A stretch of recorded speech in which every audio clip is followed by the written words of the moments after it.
Jaya Radha Madhava Punya Bihari.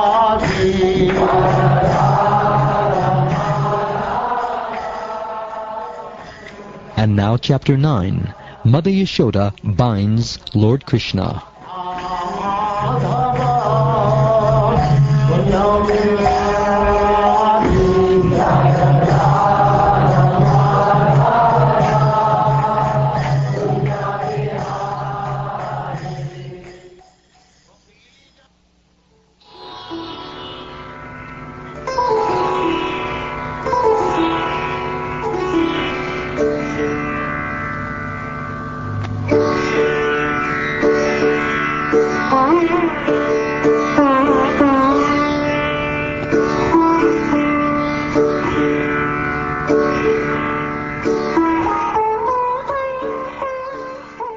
Sri Shukdev Goswami continued. One day when Mother Yashoda saw that all the maidservants were engaged in other household affairs, she personally began to churn the yogurt. While churning, she remembered the childish activities of Krishna, and in her own way she composed songs and enjoyed singing to herself about all those activities.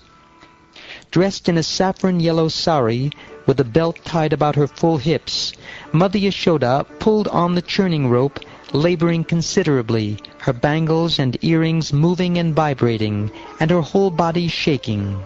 Because of her intense love for her child, her breasts were wet with milk. Her face, with its very beautiful eyebrows, was wet with perspiration, and malati flowers were falling from her hair. While Mother Yashoda was churning butter, Lord Krishna, desiring to drink the milk of her breast, appeared before her, and in order to increase her transcendental pleasure, he caught hold of the churning rod and began to prevent her from churning. Mother Yashoda then embraced Krishna, allowed him to sit down on her lap, and began to look upon the face of the Lord with great love and affection. Because of her intense affection, milk was flowing from her breast.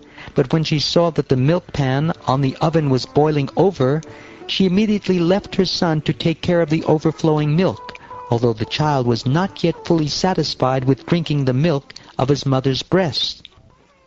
Being very angry and biting his reddish lips with his teeth, Krishna, with false tears in his eyes, broke the container of yogurt with a piece of stone. Then he entered a room and began to eat the freshly churned butter in a solitary place. Mother Yashoda, after taking down the hot milk from the oven, returned to the churning spot, and when she saw that the container of yogurt was broken and that Krishna was not present, she concluded that the breaking of the pot was the work of Krishna. Krishna at that time was sitting on an upside-down wooden mortar for grinding spices and was distributing milk preparations such as yogurt and butter to the monkeys as he liked. Because of having stolen, he was looking all around with great anxiety, suspecting that he might be chastised by his mother. Mother Yashoda, upon seeing him, very cautiously approached him from behind. When Lord Sri Krishna saw his mother, stick in hand, he very quickly got down from the top of the mortar and began to flee as if very much afraid. Although yogis try to capture him as Paramatma by meditation, desiring to enter into the effulgence of the Lord with great austerities and penances, they fail to reach him. But Mother Yashoda, thinking that same personality of Godhead, Krishna, to be her son, began following Krishna to catch him. While following Krishna, Mother Yashoda, her thin waist overburdened by her heavy breasts, naturally had to reduce her speed. Because of following Krishna very swiftly, her hair became loose, and the flowers in her hair were falling after her. Yet she did not fail to capture her son Krishna. When caught by Mother Yashoda, Krishna became more and more afraid, and admitted to being an offender.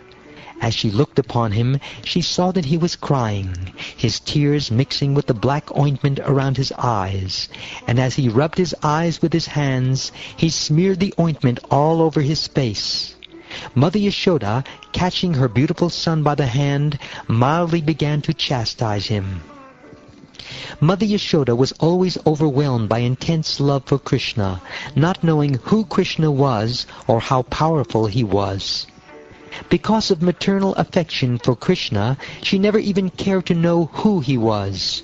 Therefore, when she saw that her son had become excessively afraid, she threw the stick away and desired to bind him so that he would not commit any further naughty activities. The Supreme Personality of Godhead has no beginning and no end, no exterior and no interior, no front and no rear. In other words, he is all-pervading.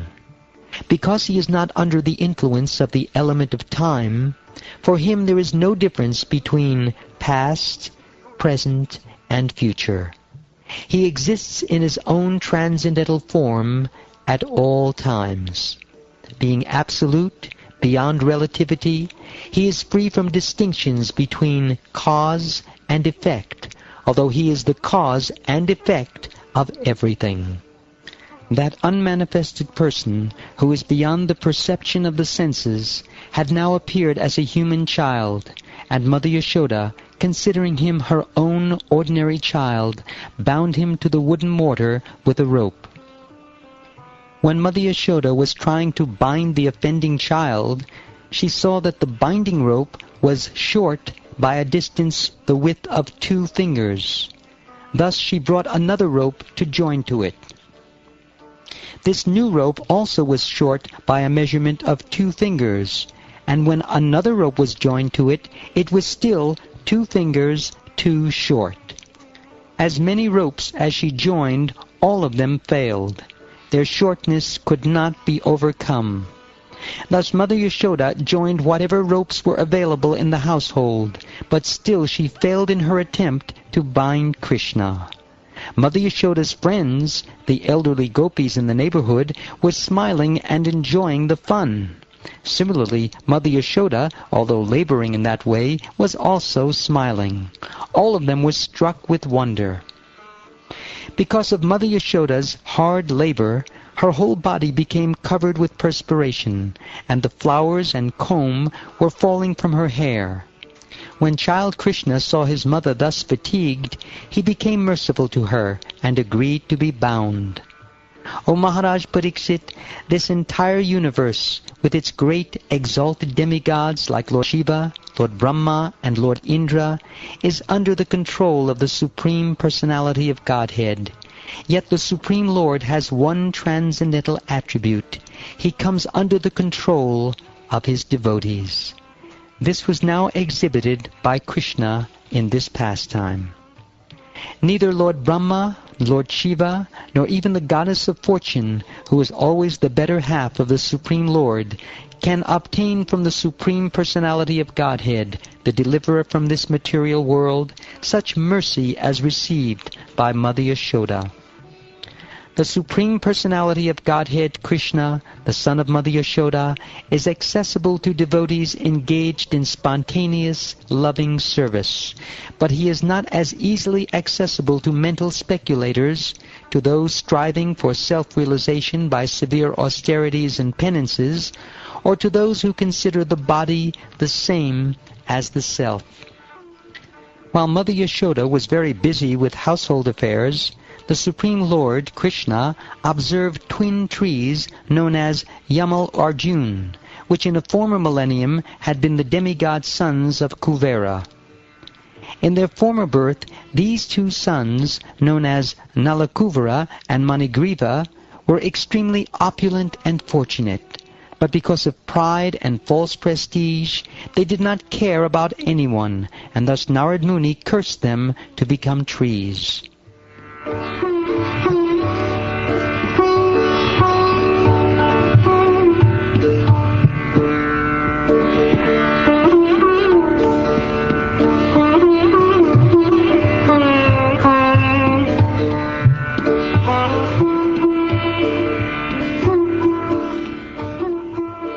Thus ends the 9th chapter of the 10th canto of the Srimad Bhagavatam, entitled Mother Yashoda Binds Lord Krishna.